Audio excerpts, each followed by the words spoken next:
किती भूक लागली तुझं काय चाललं? अरे जा बस तिकडे तुला जाऊशील पण तू.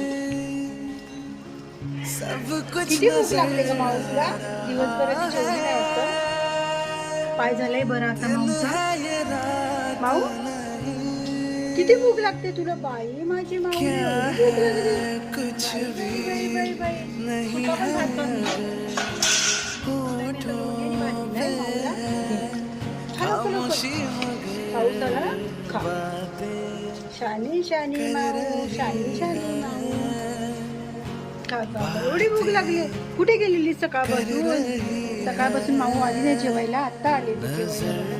आणि हा बोके तर सकाळपासून इकडेच बसलाय. हे माव्या दोघे जण आले नाही ह्याच्या भीतीने आज. अजून दोघे तिघे जण नाही आले आज जेवायला. रोज येतात हा जेवायला.